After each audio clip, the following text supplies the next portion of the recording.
proprietorship firm is like a one-person company where registration is not required at all. So today you can say that, okay, with XYZ associates, I'm running a proprietorship company. So the problem with the proprietorship is not registered, so the proprietorship firms not get that much of recognition when it comes to the investments.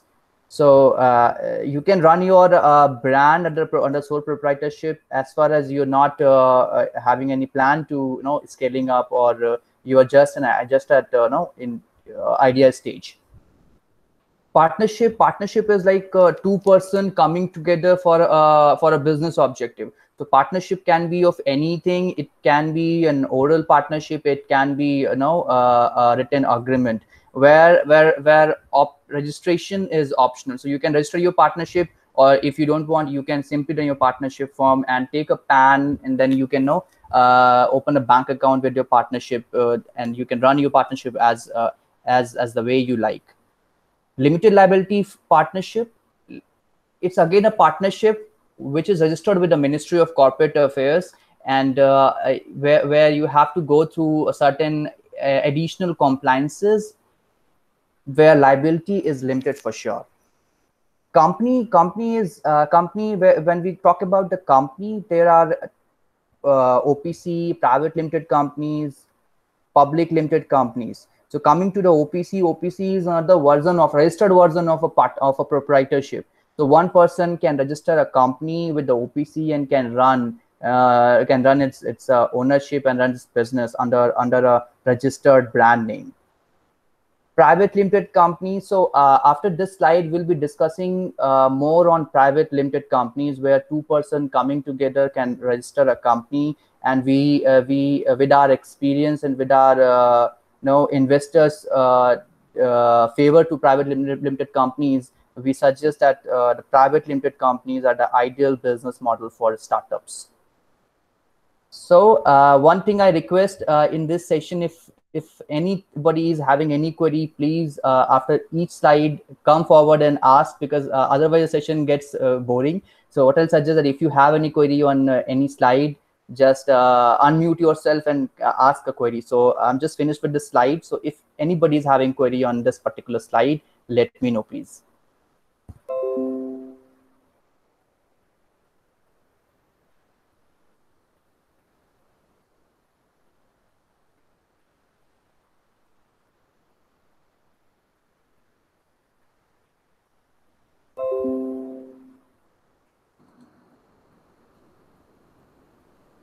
Yeah. So I think, Shantanu, we can go ahead. I don't think there is any query.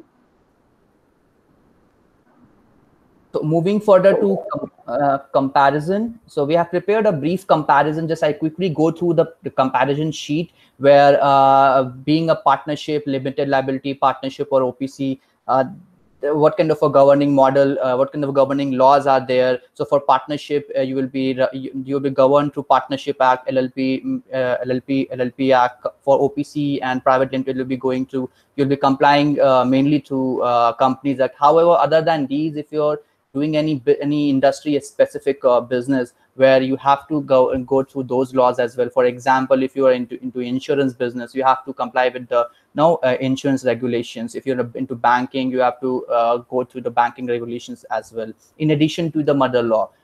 Chartered documents for partnership and LLP it's a partnership agreement. For OPC and private limited companies, your bylaws would be MOA and AOA. Other than the minimum requirement of board and members in partnership, LLP and company, you'll be requiring 2% at least to register a company. And for OPC, one person can, as the name suggests, one person can singly run the whole business. So coming to compliances, you have to have at least two board meetings in the financial year for company models. In LLP and partnership, there won't be as such requirement. However, if you want to have a structured framework for your management, you can put it in your partnership agreement, and accordingly you can govern yourself. Shareholders meeting only in private limited companies, you have to hold shareholders meeting in a financial year. However, you can have as number of shareholders meeting in a year you want. So investments in partnership and OPC, investment somewhere not allowed. It's not written anywhere, but investors generally don't invest in these models. However, LLP, it's very tough to get investments. But few investors definitely have invested in LLP, so we cannot deny that. For partnership again, as we have said, that it's a best suited model for a company. So it's a investment are definitely you'll get quickly you can raise funds in private limited easily. Foreign investment in OPC and partnership again is not allowed. For LLP and private limited companies, it's allowed. RBI has given those permissions. In for your half-yearly compliances in LLP and partnership, there's no half-yearly compliance. In OPC and private limited company, there's a mandatory MSME disclosures you have to find. So what MSME means here, that if you are having a vendor and that vendor is an MSME and you have held their payment for more than 45 days, you have to disclose to the ministry that okay, this XYZ named MSME, we have held their payment for more than 45 days, and this is the reason. So you just file one disclosure on each half year, and that's it. Your half-yearly compliance is done. For annual compliance or partnership, you have to file at least ITR. For LLP, you have to have at least, for LP, OPC, and private limited companies, you have to file ITR, financials, your annual return. If you're a DIN holder, you have to get your DIN KYC done each year. There's one more. OPC and private limited companies cannot take public deposit. So government's intention here is taking a deposit is bank's job. So you cannot do that. So you have to make annual disclosure to the government that okay, you're not infringing any laws and not taking any deposit. So any question on these comparison sheet? I've just quickly gone through it.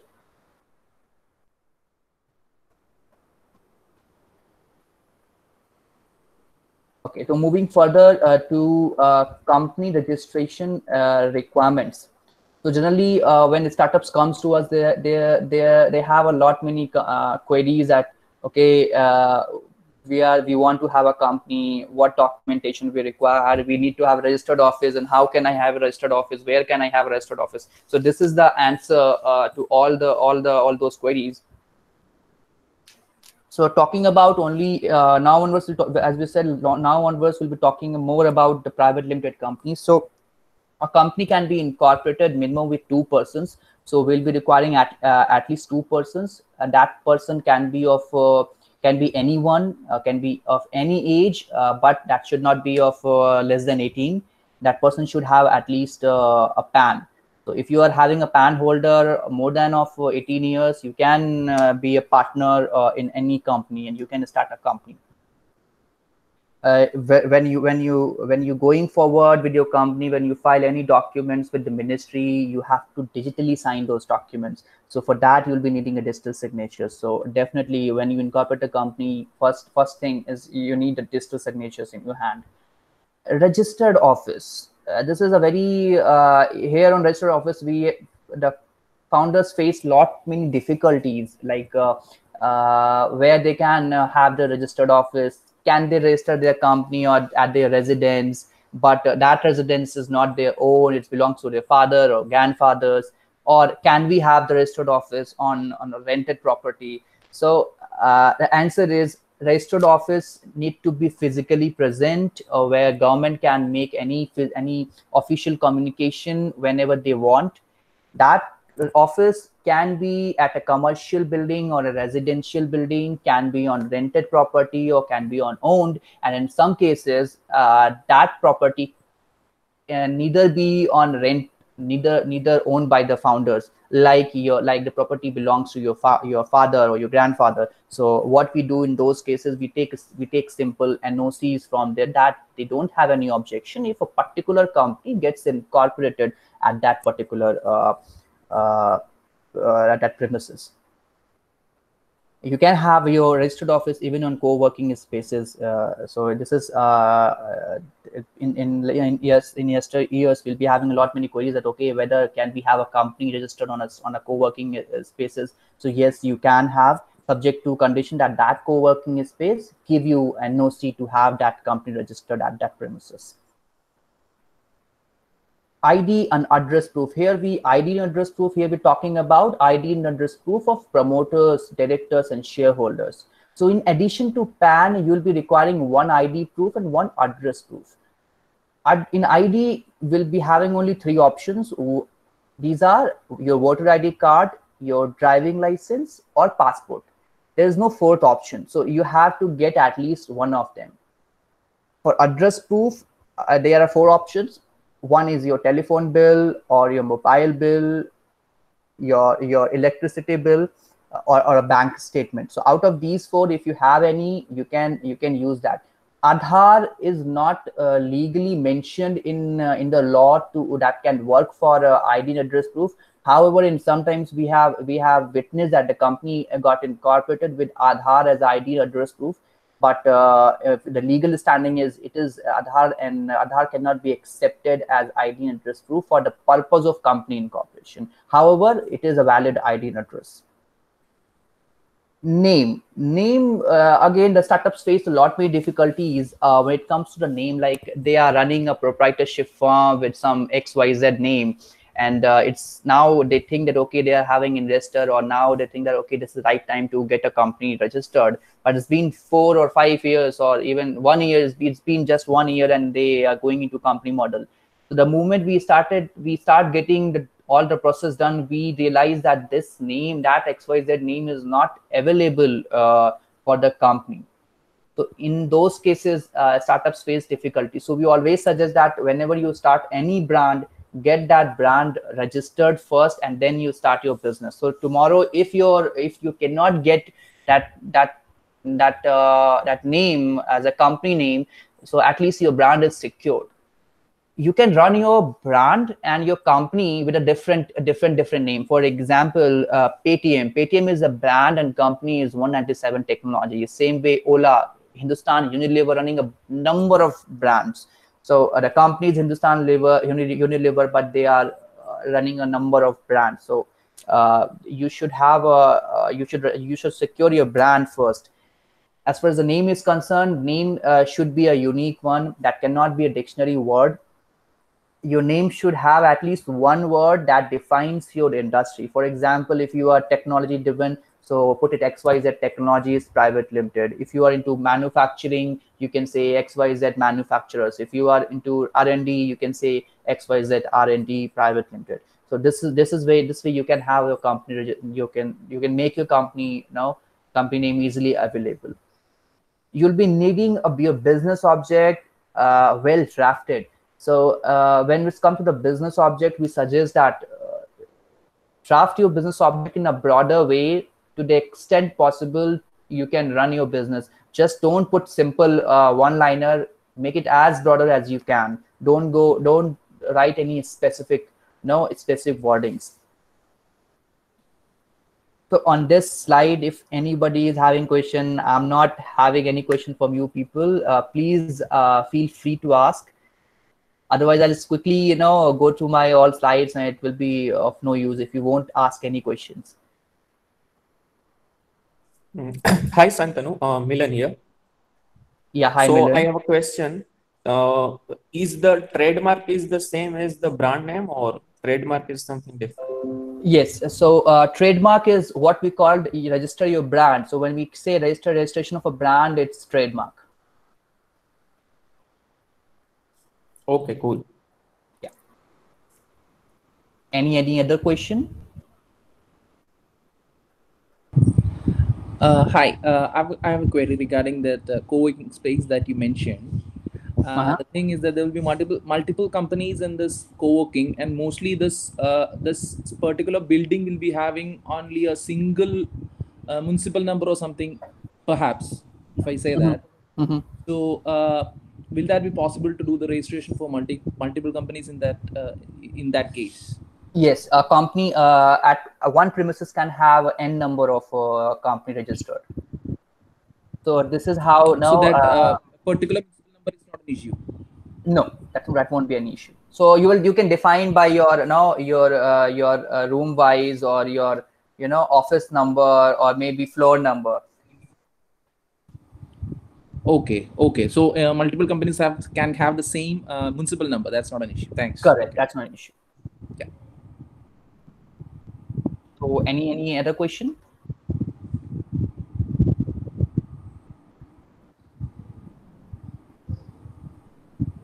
So Mahindra is asking that is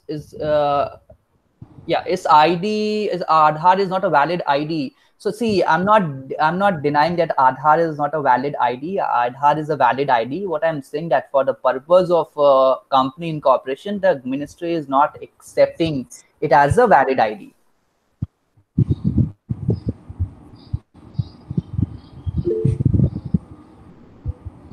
Yeah. So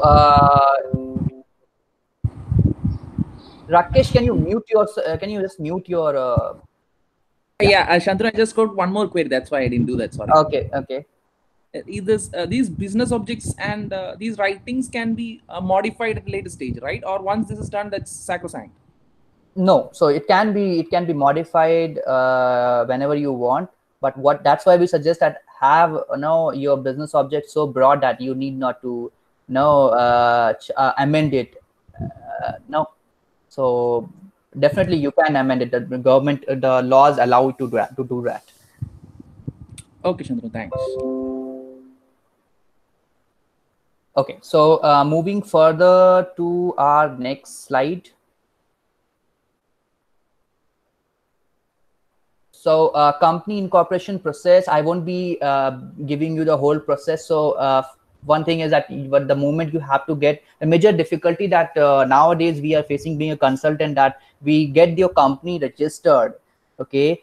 But after that, while the company registration, we ask you people that, okay, by what capital you want to have your company registered. You say, okay, let's have this with 1 lakh or 50,000.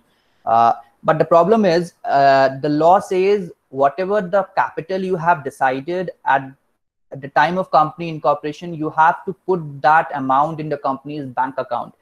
This is where we have witnessed that this particular compliance is not being done by the startups. So this particular area I would like to focus on that. Let's say if you have decided to have a 1 lakh capital into company's bank account. So and let's say you have a 2 founder and 50-50 each you have committed. So that 50,000 from each of the 2 founder need to be deposited in company's bank account. So the moment your company gets registered, open a bank account and transfer that committed amount into a bank account within 60 days. Once the company, the company is registered, that doesn't mean that you can run your business. The government says first you put that money into company's bank account and get your registered office ready, and then file a declaration called commencement of business. If you file that, okay, then after you can go ahead and do your business. Otherwise, if this declaration not getting filed within 180 days, the ministry would be having power to close down your company. Shantanu, just a moment. There is some issue with the presentation. So I request B18079 if you can stop presenting.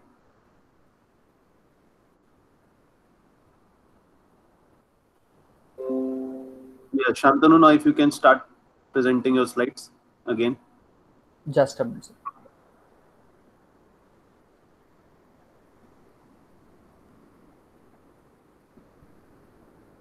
Yeah, fine.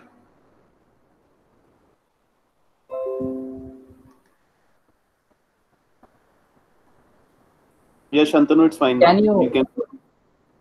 you is it visible to everyone? Yeah. So the moment you get your company registered, you have to wire that your committed capital amount into the company's bank account, and then you have to file a commencement of business declaration with the ministry. then after you can do your business. If you won't file that commencement of business declaration within 180 days, the ministry will be having power to close down your company. When the ministry will close down your company, it will restrict you for getting act as a director for next 5 years. So this is what we have suggesting you, that whenever you have a company registered, or you already having a company registered and you haven't filed this declaration form, go and file it. It's just a simple compliance. And because of this COVID situation, government has extended this timeline from 180 days to 360 days. So any query on this particular slide, you can unmute and ask the questions.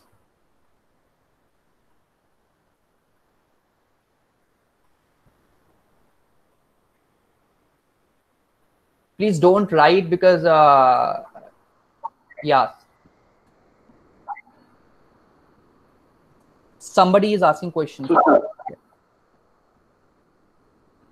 Shantanu, this side. Yeah. Mean this side. Just one question. Maybe I don't know whether you will explain this in the slides. Like while we are registering for a private limited, let's say, so all other licensing that we should go ahead for and we should apply for before getting any kind of, let's say, investment from someone. If you can explain that in brief, like what all licensing should be there. So I'll be going to that slide. I have a particular slide on that. Okay, fine. Yeah. So moving forward to the next slide, I have, so this is what Manveen sir was talking about. So when you got your company registered, definitely being into a particular industry or being into legal requirement, you have to get certain registrations done. I have just jotted down few of them, is like GST registration, import and export code, FSI, PF, ESI registration. There are many other registration like BSI, MSME registration, Startup India registration. So there are a lot many registrations for that. So for GST registration, if you have crossed the limit of 20 lakhs or 40 lakhs, you have to get yourself registered on the GST. However, there are many cases where your turnover doesn't get crossed to that limit of 20 or 40 lakhs, but it's become mandatory for you to get the GST registration done. The situation, like if you're doing import and export business, you have to have GST first. If there may be chances that your vendor or your customer saying, okay, before getting into any agreement, supplier or customer agreement, you have to show us your GST registration. So there may be chances that people will ask you to get your GST registration. So where you have to have this registration done. Manufacturing industry, somewhere it's always beneficial from cost point of view to have the GST registration. Import export code. If you are importing or exporting either goods or services, you have to have this import export registration. FSI registration, if you're into food industry, you have to have this FSI registration. PF and ESI registration. This is the point where startups do. I don't know what. Maybe we have faced that lot many startups where they don't have these registrations. So the moment you have your whole time employees, your employee number of employee crosses the limit of 10, the ESI registration becomes mandatory for you. However, in some states, this 10 limit is of 20. So again, you have to go to your consultant and ask them, okay, so I have crossed the limit of 10 or 20. Do I need to have ESI registration? So your consultant will tell you, but this is a very strict compliance. So please go and check with your consultant. PF registration, the moment your number of employee exceeds 20, you have to get the PF registration done. And these are the major registration. If you won't get these registration done, you will face major major penalty from the department. So it's always suggested that go and ask your consultant. Other than that, BSI registration, if you're doing any household, manufacturing any household equipments, you are into electrical equipments, you have to get BSI registration. MSME registrations, I suggest that every single startup go and get the MSME registration. There is no limit, there is no mandatory requirement, and there is no harm. However, if you have the MSME registration, it will somewhere benefit you. The most important benefit is in the MSME registration, nobody can hold your payment more than 45 days. So the moment they will cross the period of 45 days, they will have to explain to the ministry if they are a company. If in either of the case, if you're not getting your payment post 45 days, there is a portal of Government of India called MSME Samadhan. You can go and complain there, and it's an automated portal. The moment you lodge a complaint, the system will automatically give a notification or someone to the company that why these things are happening, and then they will act as a mediation, and your problem gets sorted. Startup India registration, again, Startup India registration is always suggested. We'll be discussing more on the startup registrations in our next slides. So any other query on this particular slides, or any other particular licenses you would like to talk about?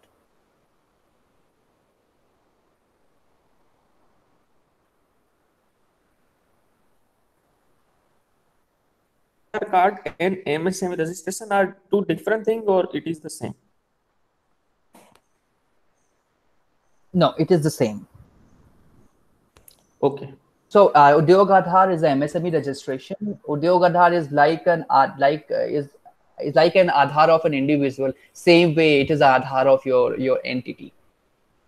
And for MSME, you need not to have a company, or a partnership can be an MSME. A proprietorship can be an MSME. So you need, even if you are into a proprietorship model or partnership model, go ahead and have these registrations done. It will help you, because for MSMEs, government is running many schemes where you can be benefited. So go ahead and have the MSME. There is no harm, there is no downside of taking MSME registration. Okay, thank you. Hi, Shantanu. In this, does this IEC code come into picture if I have my first foreign client? Yes. So if you're exporting anything, then definitely it's export of service. You have to have the import-export code. Okay. Yeah. So moving ahead to the next slides. So I have briefed the overall now compliances when you have a company registered. So I start with the GST, the RBI compliances, where if you have taken any FDI, then you have to go through the FDI compliances. You have to file annual return of FDI, asset and liability. You have to, if you have invested in any country, like you have a foreign subsidiary, then you have to file an ODI, which is an annual form. GST registration. Under GST, I'm talking here, I'm just assuming that your startup is just at the very initial stage. So from that point of view, I have presented a bare minimum compliances that you need to go through. So for GST, you have to file monthly and quarterly GST returns, and there's annual return, so you have to file that. For taxation, ITR, you have to file annually. TDS. Okay, so if you are a company and you have paid any of your vendor or any consultant in aggregate in a financial year of in aggregate 30,000. So the moment your aggregate payment to one person exceeds 30,000, you have to deduct TDS. So TDS, what amount of TDS, it depends on what kind of a services or what kind of industry you are in and what kind of a services you are availing. So, however, TDS is a very strict compliances. If you're not doing the laws are very strict on TDS, you may be get imprisoned for this, just by deducting TDS in some cases. So it is always suggested that just discuss with your consultant if there is any payment that's been left out during financial year 1920. Go ahead and do those compliances with the late fee and whatever the interest you have to pay. Accounting, yes, at the very basic, you have to get your accounts ready, your balance sheet, your P&L. You have to get your annual accounts, annual audits done before for the financial year end. Secretarial, you have to go through all the meetings, you prepare all the meetings, minutes of the meetings, all the annual ROC filings. You have to go through deposits compliance, MSME compliance. And other than that, if you industry specific, there are a lot many other compliances that you need to take care of. So is there anything you people would like to ask? Please go ahead on the compliance sheet.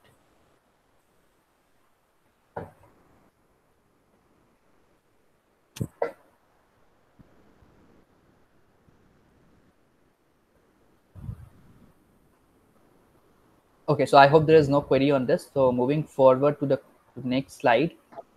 Shantanu, there is one query. What is MSME filing? So like I said, for being a private limited company, if you are having a vendor, definitely you'll be having a vendor. So the whole process works like that. Whenever you have a vendor, you have to get vendors whole registration done. Like you have to in a very basic way, what you can do, you can prepare an Excel sheet of your vendors, what services you are availing from him, and his PAN, and when and what date you have issued they have issued their invoices, and at what date their invoices are getting due. So the vendor has issued an invoice, and being a company, you didn't pay that vendor for 45 days, and 45 days limit has been crossed.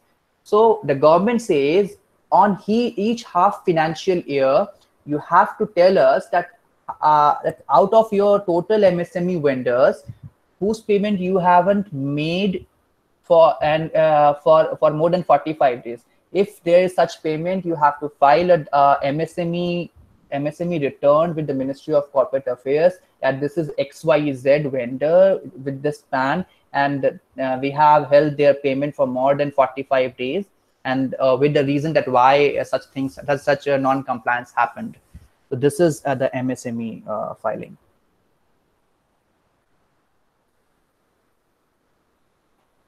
I hope I'm clear on the slide.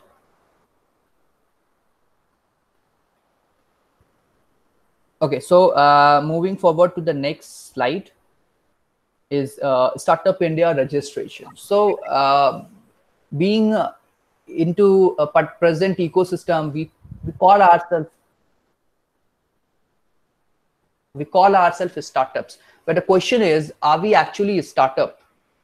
So the ministry says, okay, if you are you need to go through the eligibility criteria. If you are eligible, then you go ahead and register yourself first. The moment you will be having a registration, you can call yourself startups. So the eligibility is you need to have a private limited company or partnership or LLP. Which means you cannot be a proprietorship firm. You cannot be an NGO. So either you are private limited company, partnership, or LLP, you are eligible, and your age of whole company age cannot be of more than 10 years. For example, if a company was incorporated in 2012, so 10 years will lapse in 2020. So till next 3 years, that company would be eligible for being called as a startups. So that company can also go ahead and register themselves. Even if you are complied with now these two requirements, if your turnover exceeds 100 crore, you will not call yourself startups. With these three eligibility criteria, the most important is you need to be an innovative, you need to be something you need to develop, and you improving something in any process, and in a very innovative way. One last line government has added in last year that whatever the company you're running, if you're having a high potential of generating employment, then you can go ahead and call yourself registered. If you are eligible from these, if you qualify with those 4 criteria, you can go ahead and you can now apply with the Department for Promotion of Industry and Internal Trade. So if you're registered with the startup, you are in a startup in India. Any query on this particular slide?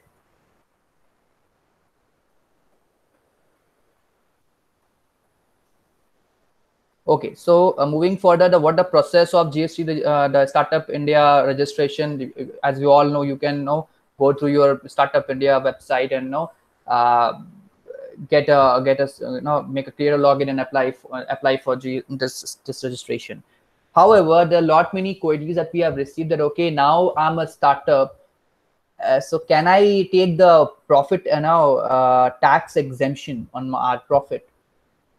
The answer is no. You cannot simply being in a startup go ahead and take the profit, take the GST tax exemption. So for that, there's another next level is the IMB registration. Internal Ministerial Board is there where you will apply, and if you'll get the approval from the IMB, then you can go ahead and take the tax benefit. However, that tax exemption will be available for 3 years out of your 10 years. So it is your choice that in which year you want, at the very first year or in the year where you are generating profits. So here you have to play strategically. So there are some, we have just jotted down what you need to submit while this registration, like the detail of your whole entity, your director's detail, what problem you are solving, how you are solving, what is unique about your solution, what's your revenue model, and any other details you would like to put in. So this is the whole process where you can get yourself registered as a startup with the Startup India. Coming to next slides, like what are the benefits of okay, I'm a startup, and what benefits I will reap if I'll call myself a startup. So here are some few benefits that we have mentioned here, like if you are a startup, you are going into patent registration, you will be getting 80% rebate on patent, 50% rebate on your trademark fee, tax exemption like I talked about, IMB, the tax exemption on profits, angel tax benefit is also there. And if you're into manufacturing situation, the situation used to be like under different labor laws and environmental laws, the department-wise inspector used to come on the factory and they do inspection, and definitely they will find something, they will penalize you, or maybe you will have some out of the way deals where you can sort it out. So government say if you're a startup, what you can do, you can simply give a self-certification that you are complied with these requirements, and this is available for 5 years. And again, these 5 years differ from state to state. Some state had made it 8 years or 10 years. Benefit under Companies Act for startups, they have allowed few benefits for board meetings. You can take the deposits. So other than that, there are a lot many descriptive benefits been entered in the law. Government has also kept a corpus fund for startups where the IDBI bank is taking care of this fund of 1,000 crore. So where that it's called fund of funds. So the government has lent it to the IDBI bank. IDBI bank is further lending it to sub banks. Benefit under FDI. So when you're taking any foreign investment, you can take the fund from two sources only. One is in your own into equity, or into into loan. So taking a loan from foreign sources, the RBI regulations are very strict and it will cost you huge. At the same time, taking a fund into equity is a very somewhere it's much easier than to what regulations we have for borrowings or for loans. So government has says okay, you can take the fund in convertible notes. Convertible notes is a loan, is like a loan which is convertible into equity at the option of a lender. So again, it's a loan, but it is allowed by the RBI, and it will be considered as FDI for the purpose of startups. However, that fund should not be less than 25 lakhs, and that fund should come in one tranche only. So if you comply with these two requirements, you can go ahead and take the convertible notes, funding under convertible notes. Apart from these 6 that we have mentioned, state governments are offering large sum of money to the startups in form of monthly allowances, your sustenance allowance, some states are simply subsidizing you people on the stamp duty, drastic percentage. If you are manufacturing, if you're setting a factory, you will be needing to go through some lease agreement where we have to pay some stamp duty. The state governments are saying that come to our state and we'll be giving you a subsidized rate of stamp duty. Some states are giving you 100% refund of whatever the GST you have paid to that state. So there are a lot many benefits that state governments are offering. You should go and check with your state that okay, what benefits we can reap from that particular state if you are registered under Startup India. So there are a lot many benefits that you can have from being as a Startup India from the states. Any query on these three slides on eligibility, on process, or any benefits?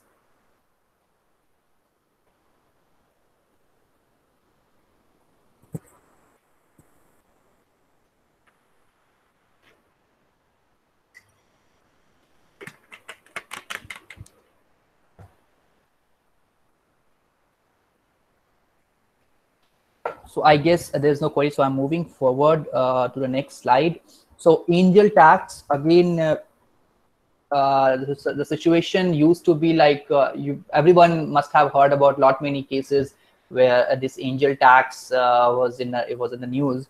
So the situation was like we have a market value of our share of 100, but we are issuing it at 120. So this amount of 120, government says will be taking it as an income and will be charging a tax on it. But the startup says, okay, this is our effort. This is what we have made efforts for, and this is our money. This is not what we have generated from in form of revenue. So you cannot tax that. So after a lot many discussions, government says, okay, we won't be taxing that 20 rupees.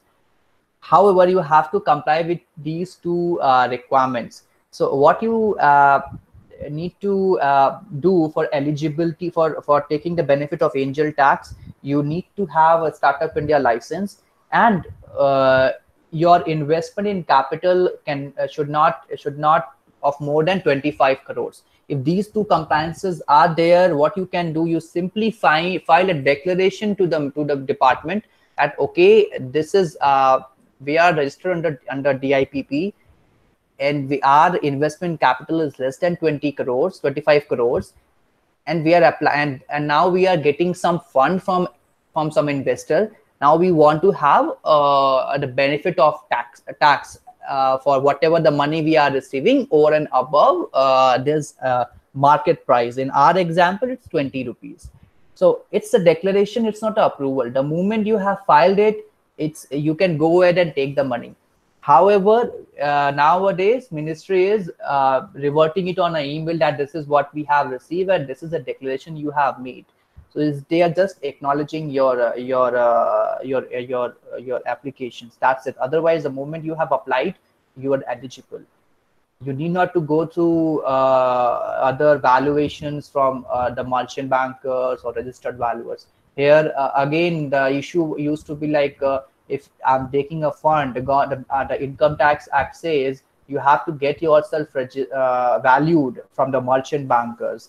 At the same time, Companies Act says you have to get yourself valued from registered valuer. So here the solution that ministry says that okay, if you comply with that, under income tax, the requirement of merchant banker won't be applicable on you. So this is how we are sorting out the things for you people, and lot many startups are getting investments. So this is how we are getting them the benefit of this angel taxation. So any query on this particular slide? I guess there must be queries from the existing funded startups that have been selected from IIT last month.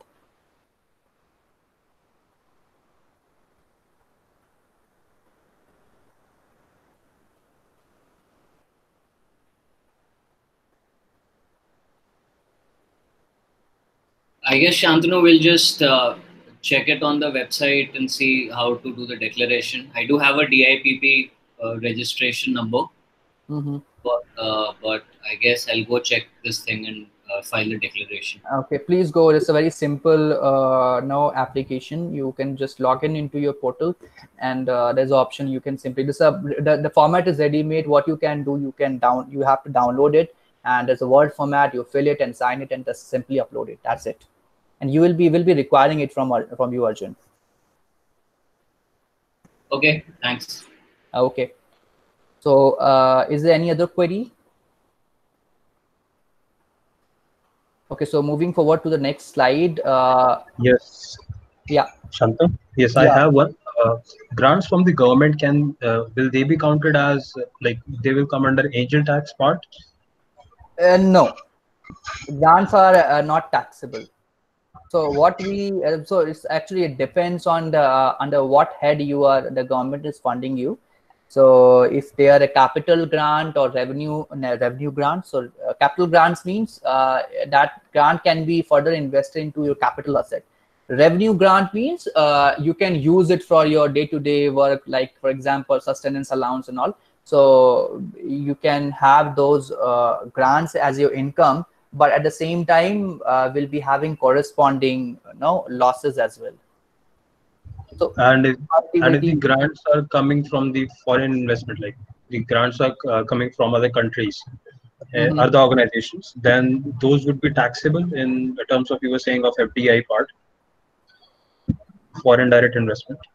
That you said, like it should be limited. It should come in a tranche of 25 lakh. See, it won't become as an investment, either it's a loan. But you have like a valid point. We have to check on that. So I cannot just simply answer you on this, right? But we can discuss it post our other session. Okay. Yes. Yeah. Thank you. So moving to the next slide. So being a company, you'll be going through many clients, mentors, founders, investors, and many things. You have your own risk models, your website. So you have to create many policies, many systems and procedures. So we have just briefed few policies for you. So like ESOPs. So your ESOPs is like attracting the talent from the industry, where at the initial stage of the company. So it will act as a reward for employees, where the startup's not a position to pay with that particular talent. So what you can do, you can offer them ESOPs from the company.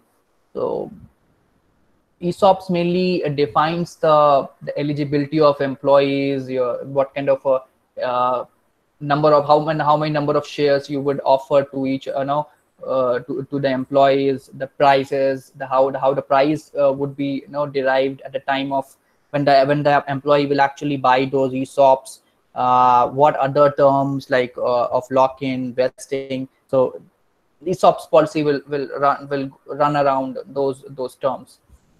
Vesting policies is like see, when you offer any shares to your existing employee, so it's a ESOP. Vesting is other than employees. You can use these vesting policy or vesting agreement with your third parties, where they're not on employment, like your mentors, your consultants, your investors. So not at the initial stage of your startups, but few startups have their vesting policy very crystal clear, that okay, for directors we have this year of vesting, for employees will be having this much of this period of vesting, and same way for advisors and consultants. So it's always suggested to have those vesting agreements, vesting policies intact. So tomorrow, if you have offered any shares to any of your employees or consultants, and that consultants or that employee or that founder or that anybody leaves your association with the company, then in that case you will be having the right to force them to get back those shares. So it is always suggested that have these kind of a policy or agreement, or vesting can be a simple clause in your whole founder agreement or any investment agreement. So have these kind of a mechanism ready in your company. So tomorrow, future is uncertain. So you should be ready from these, for these uncertainties as well. Website policy. So coming to the website policy, very soon government is coming up with a very strict data protection law. So definitely for in present situation, website policy is needed, as like privacy policy, cookie policy, and the term of user engagement. So you need to have these policies at least on your website. Other than that, if you are a startup who are collecting data, so what I suggest, be ready with the strict government regulations very soon, and you should at least have a data protection system in your company ready, whether government is coming with some new laws or not. Other than that, if your customers belongs to some other European countries, or if you're US or from US, so you have to comply with the GDPR requirements. If for US it's HIPAA, so you have to comply with those requirements as well. To have these privacy statement, cookie policy, user agreements ready. One thing I'll suggest you, never, for website policies, never copy and paste, because we don't know that the particular policy or particular clause of a policy may not be applicable on you. So never copy and paste any policy or any any kind of agreements. Generally startups does, but I suggest that never copy and paste. So any question on the policies, vesting policies or ESOPs? We'll be discussing more on ESOPs in our next slide. So something related to policies, you can ask.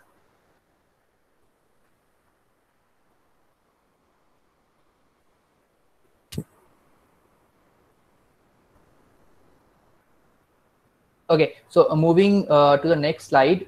So I have prepared few terminologies for ESOPs.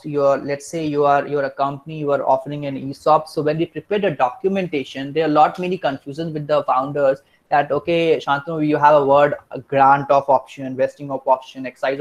What that does mean? So this is a brief of those terms, like grant on option, like you are simply offering your ESOPs or pool of your company to the employee. Grant doesn't mean that employee becomes the owner. So by grant option, employee has to accept that grant. The moment the employee accept that grant, he cannot, by accepting that grant again, he won't be acting as a owner of that ESOPs.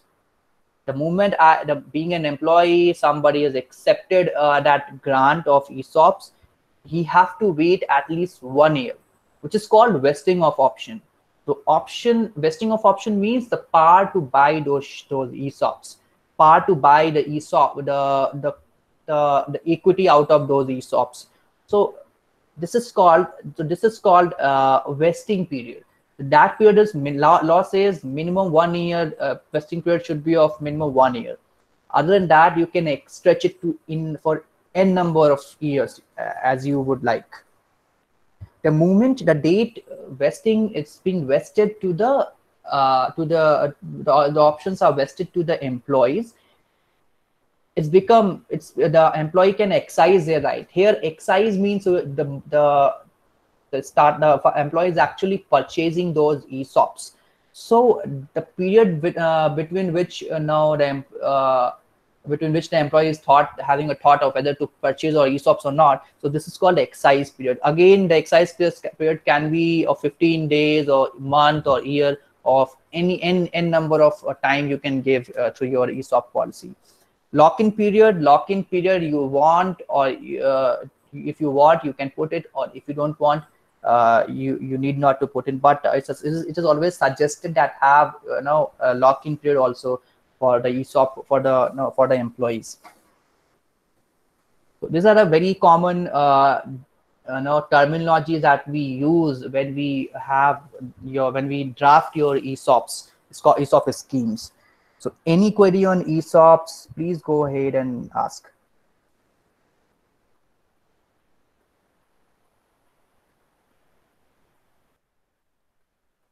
So next slide is taxation. So it's again lot many queries we have from the founders that what would be the how the tax will come in picture, how would we calculate, at what point we have we will calculate the tax. So here we have prepared a slide for this taxation thing. So as we said that the ESOP is an option to an employee to purchase the shares at future date at a predetermined price. So we'll decide that after 1 year you can purchase the shares, but price of that share being decided today only. So this is the whole mechanism of ESOPs. So today, let's say today we have decided that price at which the employee can purchase those shares is 25.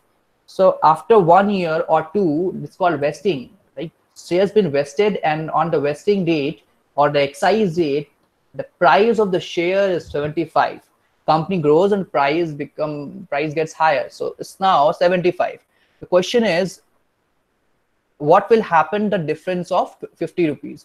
The law says that 50 rupees would be considered as deemed income and be taxable in the hand of employee. So at the price of the shares 25 at which employee had bought, but actual price at the purchase date is 75. The employee that difference gonna be taxed in the hands of employees. Situation can be different, and the company may go down and so the market value of the price. So in our example, if let's say it becomes 15 rupees, then employee would be having option. It is not an obligation for an employee to purchase those shares. So definitely the employee won't buy those shares for if the price goes down. The actual price is 15 and employee has committed for 25. So definitely the employee will be having choice to purchase those shares.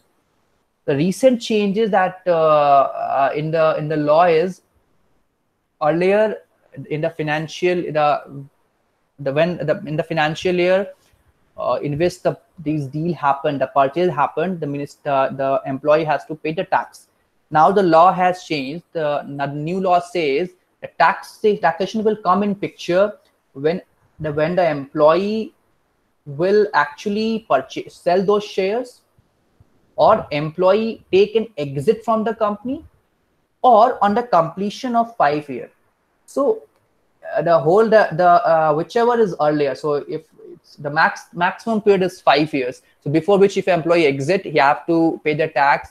Before which the employee sell the shares, he'll be taxed. In our example, on the 50 rupees. So any kind of a question on ESOPs? I hope that a few of your startups is having ESOPs already in place.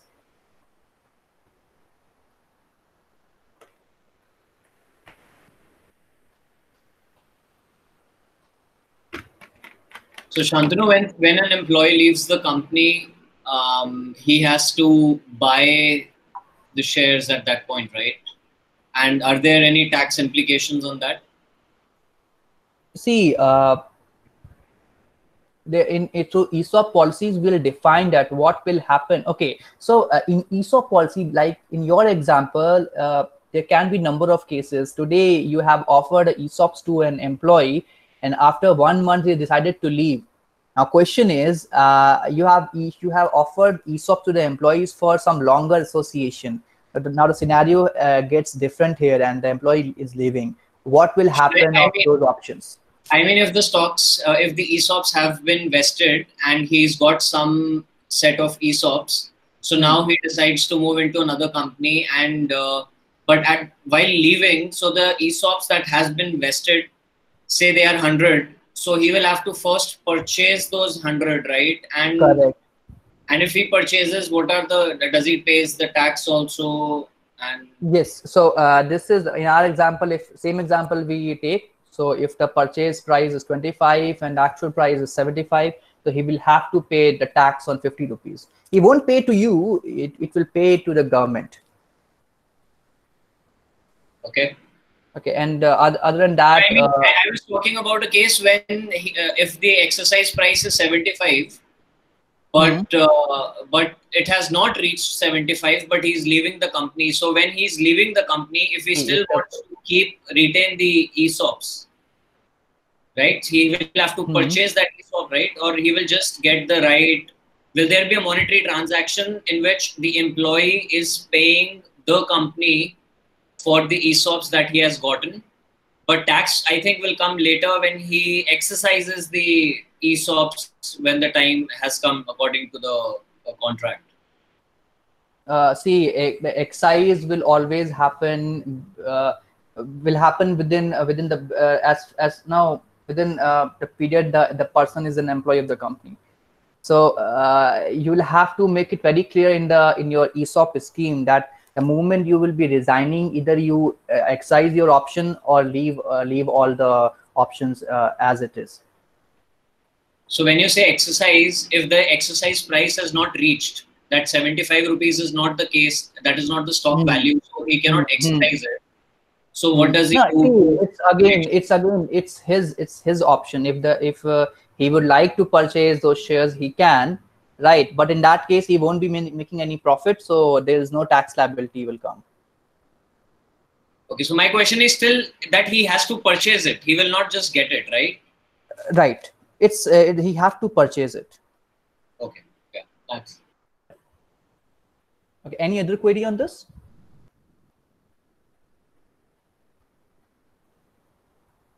Okay, so moving forward to our next slide. So I have listed out few agreements like founders agreement, partnership, investment agreements, employee agreements, and NDA. So employee agreements, as we all know that you will have to have your employees.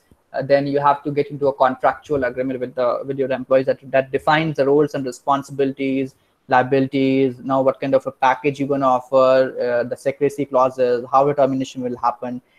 NDA agreement. NDA can be a separate agreement and can be a clause to any of the agreements. So which define that what are the sensitive information that need to be secured. What would be the obligation? What would the waiver if any non-compliance happened? What would the period of those secrecy? What would the process of disclosing the sensitive information to third party? So this is how the NDA agreement or any NDA clauses gets drafted. Here we will be discussing more on the ownership agreement, which is founders agreement, your partnership agreement, or investment agreement. So partnership agreement is like we said, there are two people coming together, deciding that what amount of capital they would like to put in the company, and what will the profit sharing ratio, their roles and responsibilities, how the termination will happen, how somebody would like to introduce a new partner, how those things gonna happen. So a partnership agreement would talk about those same way the founders agreement, that okay, what would the roles and responsibilities, what amount of equity sharing ratio the founders gonna have, what would be the if you have any patents, and how the patent gonna be transferred to the company, if it's gonna be transferred or not, how the vesting gonna happen, lock-in, what if the founders would like to leave the association of the company, again secrecy. There are many clauses that can be put into the founders agreement. Investment agreements again discuss about the investment fund size, what would be a dilution of for that investment, how the investor will take exit, what will happen if company goes down, what will happen if company decided to issue further shares, what would be the extra rights that investor will keep with themselves. So this is what investment agreements will talk about, and we'll be discussing the major clauses of investment agreements in the next slide. However, if you have any query on the founders agreement or any employment agreement, you can please go ahead.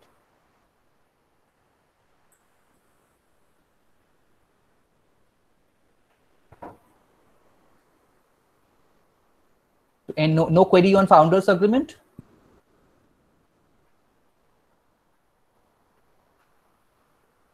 All right, so I'm just moving to our next slide. So we'll be discussing the major clauses of investment agreements, starting from investment and dilution. This is a very general clause of each investment agreement you will be signing.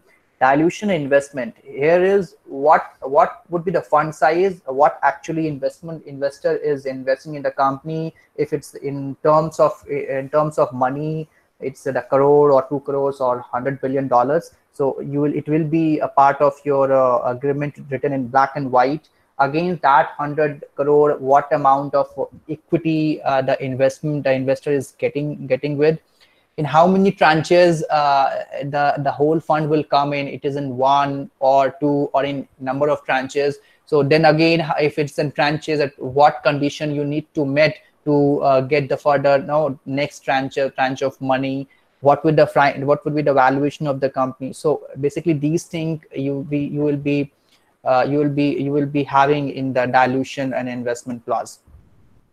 Composition of board, like few of the investor will come in, will invest in a company. They will say, okay, I'll reserve at least one board seat. So again, it's again the whole clauses of the investment agreement is always negotiable. You go ahead and put your side, they will put their side, and you can discuss on this.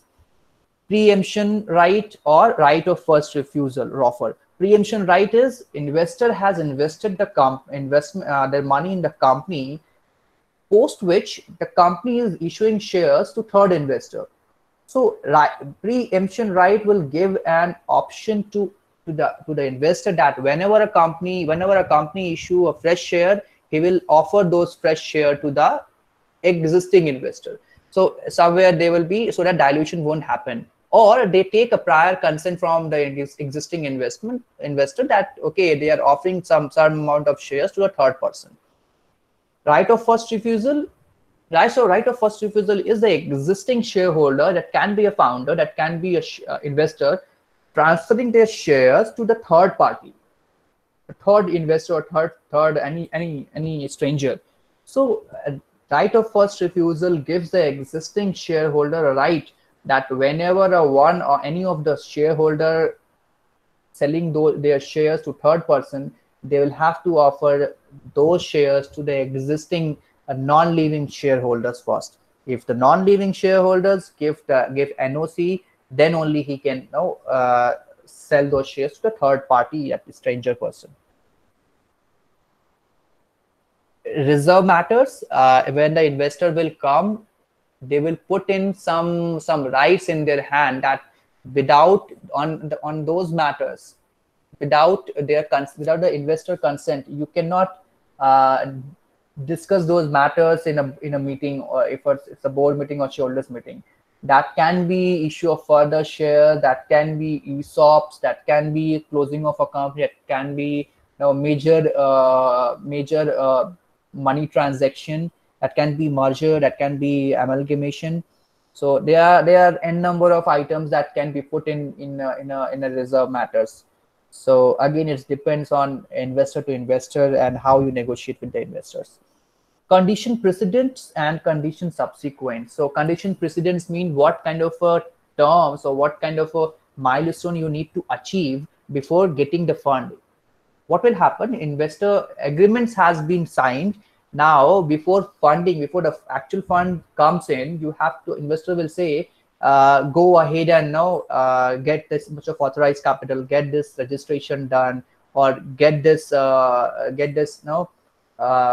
board composition. So these are the condition subsequent, condition precedents. Condition subsequent is like the money comes in.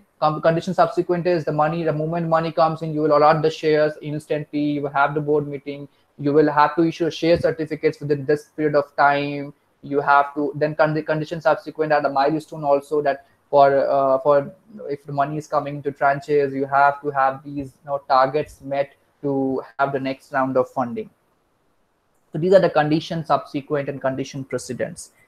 Lock-in investing. So lock-in means being in a startup, you'll be getting a fund from any investors. So investor will always secure themselves that, okay, we are investing money for year, 2 year, or 5. There may be chances that founders will change their mind, and one of them will try to leave the company. So lock-in will safeguard the investors from any founders getting out. So what the lock-in means, the shares of the founders get locked in. That means they cannot transfer the shares or sell the shares to any third party.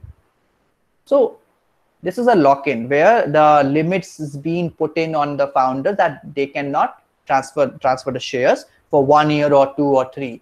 So it can be 3 years. But generally what they do, they lock the shares for 3 years and then they say, okay, now after 1 year vesting will happen. So after 1 year, on each 6 months, let's say, just an example, on each 6 months, 25% of your holding or 10% of your holding gets vested. So gets vested here means that 10%, 25% of your holding is free now. It's out of the lock-in bar. You can, if you want, you can transfer those shares to any third person. So this is how lock-in and vesting clauses will act. And in same way, it's somewhere vesting will safeguard the founders as well if it will be written in the founders' benefit also. Tag along and drag along rights. Tag along is like there is a company which has already been funded. Now the founders have a deal with third person where they are selling their 100% shares, but they're not offering those terms to the investors. So by tag along rights, investor will having right to tag their shares with the founder's share in that particular deal, and that whoever the purchaser, whoever the third investor, that investor would have to buy those shares of the investors. So somewhere it is for the benefit of the investor. It can be for the can act as in favor of founders also, that where the investor having a prospective deal transferring the shares. Now but the investor is not offering those deals to the founder, and founder can offer can tag their shares with the investors and get their shares sold with the third investor. Drag along rights is like company is about to the verge of getting closed, and investor has losing their money. So somewhere they have found any buyer, but the founders are not ready to sell their shares. So in that case, in the worst scenario, the drag along rights gets executed, and where the investor will force the founders to buy those shares with them. But drag along rights won't get activated easily. So you will always have some kind of a security on drag along. Same way it can be drafted in favor of founders also. Exit is again a very general clause in every agreement, every investment agreement. Like investor will come in, definitely one day he will leave. So the exit term will be defined that okay, after 5 years or 3 years we'll take the exit, and we will be getting out with at least 1.5x or 2x or 3 times or 4 times of the money we have invested minimum, or whatever the present valuation of the company, whichever is higher. NDA and IPR can be put into an investment agreement, cannot be, depends on the investor and the deal you have signing in. Anti-dilution clauses will always be there in an investment agreement. That shareholder investor will always like to have these clauses. So any query on these clauses, because tomorrow you will be signing these agreements with IIT or with any third investor, and these clauses you will find in even founders agreement also. So if you have any query, if you have any strategic point, you can go ahead and now ask. Hello, sir. Sir, I have a query regarding the exit strategy for the investor, considering the seed fund round, and what should be the preferable exit strategy for the investor? Be very specific. So as far as the strategy is concerned, you need to study your situation first, and then what terms are your seed investors are throwing. So it depends on how your negotiations happen, right? So but to suggest that be specific with your queries. Oh, okay.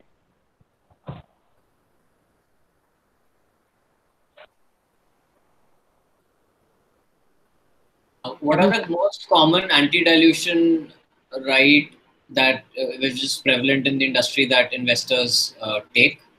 So The common generally, generally they put in like whenever third investor is coming in, and any because of that third investment, any down valuation is happening.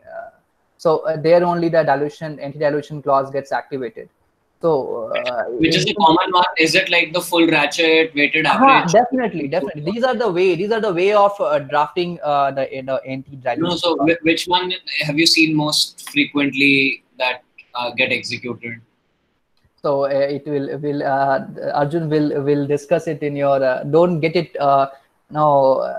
Let's keep this discussion at the general stage, because now the other people are sitting here, right?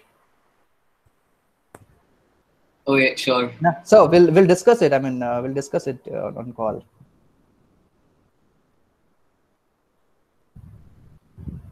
So any query regarding the drafting, any clause you don't understand, please go ahead and ask. Why I'm denying the people that they are getting the very specific query, because somewhere it will bounce to everybody. So we'll discuss those things in person.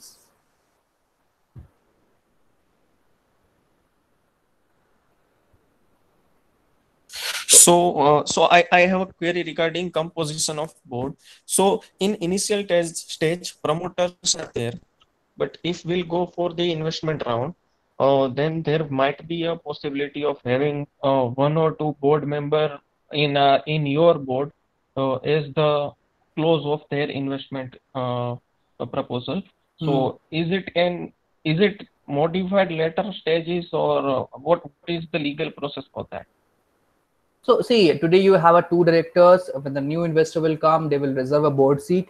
So that person will be act as a nominee director. So they will have say on particular agenda items only. However, when the VCs will come or seed will come, they will have a proper directors, non-executive directors in the company. But as far as the quorum is concerned, you need to play strategically that how your majority gonna be safeguarded while deciding the quorum of the meeting, composition of the meeting. Okay. And when we raise the number of directors in the board, do we have to register something, or do we have to I think ministry में I think हमें कुछ you have to correct. The moment you will be appointing a director, any resignation happen, you have to inform to the ministry. Okay. It's a simple compliance that you need to comply with. Okay.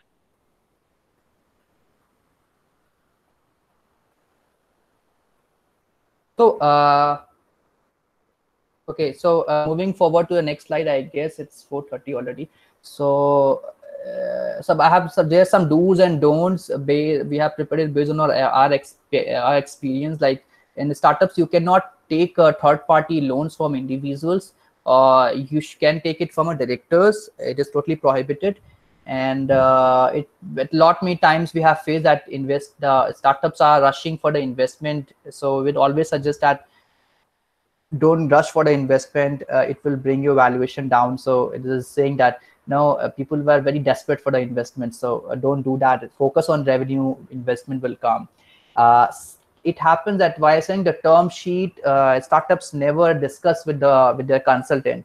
So what we suggest that have a second thought, have a second opinion on the term sheet, even if it's very simple one.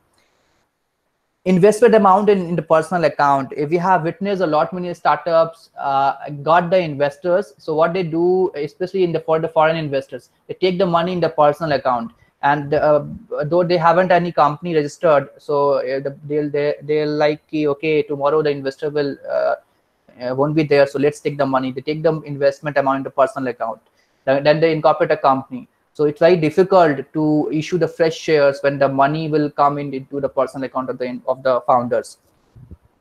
So don't get into those kind of a transaction. Investment by way of shares, again there's a difficulty. Investment by transfer of shares, so when the transfer happens, it's a buying and selling of between two people, so definitely the consideration, the investment amount will go to the seller only, not to the company. So again, avoid these kind of a transaction. Issue the fresh shares at the extent possible.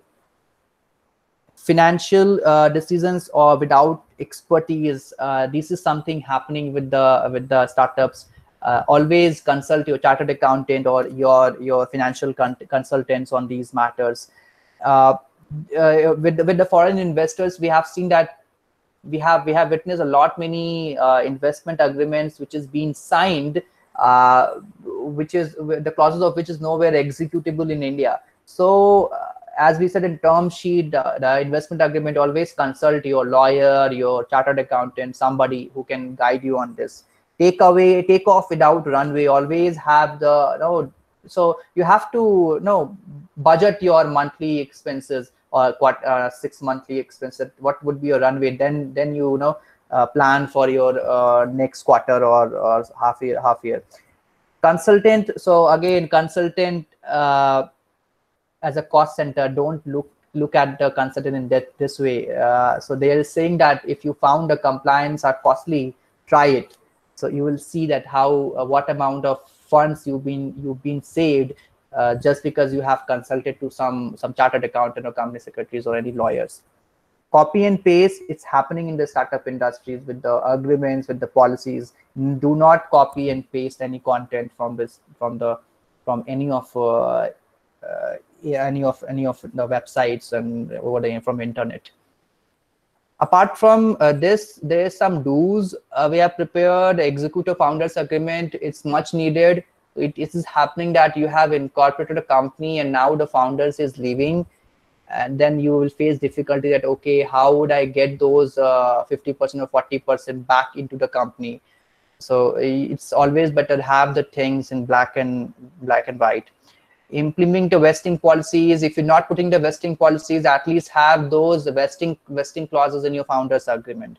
Website policy, have the website policy on the company's website, because tomorrow if diligence will happen, they will question you on these policies also. Evaluate your fixed cost. This is happening that you have started a business and now suddenly say face of cash crunch. Then you realize that, okay, this is this portion of money I have to spend at least monthly on particular item. So you have to evaluate that. Understand the compliance. Just because you have started a company and you have a consultant, it won't work like that. You have to, if you're getting into some certain industry, now understand the compliances first, especially if you are into SaaS based startup. So always have the understand the compliances that may triggered on your product. Other than that, there recent amendments had came from the GST side. Not amendments, already existing one, but department is very looking at very proactively on this thing. You are a director of a company, drawing salary. If you're a director of a company, get into a full-time agreement with the company. Why full-time employment agreement with the company? Why I'm saying, if you won't get into a full-time employment with the company and you are not registered under ESI or PF, maybe it's not applicable on you. The GST will say that you should have deducted some GST from that on the director's salary. So the law is, director salary will be liable to GST, subject to condition. If the director is under full-time employment, there is no need to deduct any GST. So if you are a founder or of a company or director of a company, get into a full-time agreement immediately. Any query? So with this, I'm just closing the slide. So any query, just please ask. I wanted some clarity on the full-time employment part, which you said earlier. So full-time employment means you are giving your full-time to the company. You are like an employee. Directorship is just a designation. Right. And being if you are not into full-time, see, director can be executive or non-executive. Right. If you're non-executive director offering some kind of consulting on the company, you won't be department will consider you not a part of a company. You will be considered for the purpose of GST as a third party consultant, just sitting on the board. Okay, so how do we implement that? So should we talk about it afterwards, or is it? No, simply it's a very I think it will with respect to everybody. So simply draft a 1-pager or 2-pager employment letter or full-fledged agreement. It's totally up to you, but have some documents ready. If tomorrow somebody comes, you can show it. Okay, I'm a whole-time director, whole-time person, employee of this company. What if it doesn't matter if you have applied for GST or not in this case? No. So if you see again, here GST will be charged by the company on the reverse charge. I won't. So reverse charge maybe something will bounce, but yeah. So what will happen? Being a service provider, you have to charge some GST. Reverse charge means you are taking the service and you are charging the GST. This is reverse charge. So whenever, let's say there's a consulting offer at 1 lakh, so what will you do? You will deduct the 18% GST from out of that 1 lakh, and then you will transfer the remaining amount. Same way you do with the TDS, right? And So that amount. This will be over and above the TDS. It's totally up to you what kind of a deal you have signed. No, see, TDS is absolutely TDS is a part of your income. Okay. Right.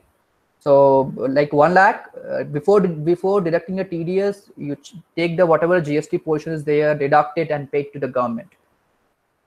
So this is something, there are a lot many notices that the startups are getting from the GST departments. So be ready with these things.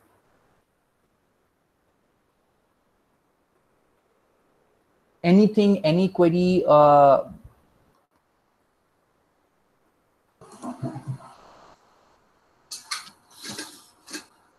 Shantanu, I don't think there is any other query now. Yeah, there is one query from Pranay.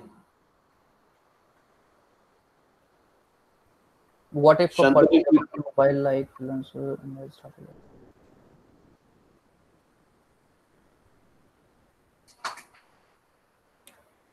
See, you are a freelancer. Then see, you are a freelancer. You are a proprietorship. Okay, whomsoever you are giving your services, that person will deduct the TDS, and that person will pay to the company, pay to the government. So, however, if you have breached the limit of 20 lakhs or 40 lakhs, you will have to get your GST registration done as a proprietor. Okay, so for starting an app business, you need not to have all those formalities as compared to other startups with goods and services. See, if you are acting as a freelancer, developing those applications for any third party, you are like a consultant here. Okay, no. I mean, freelancer, I just took it as an example. You can consider some gaming app maybe where you need not to deal with people. You just made one app and you just put it in the app store and you're starting earning from day one. Correct. So again, if you are offering those services and if you are earning something, you have to comply with the regulatory requirements of data policies and all. And as far as your revenue is concerned, you have to comply with income tax as well. Okay, so Right. yeah, for this we need to have GST registration as well and all other formalities like. Correct. If you are breaching the limit of 20 lakhs, you have to get your GST registration done. Okay. Yeah. Thank you.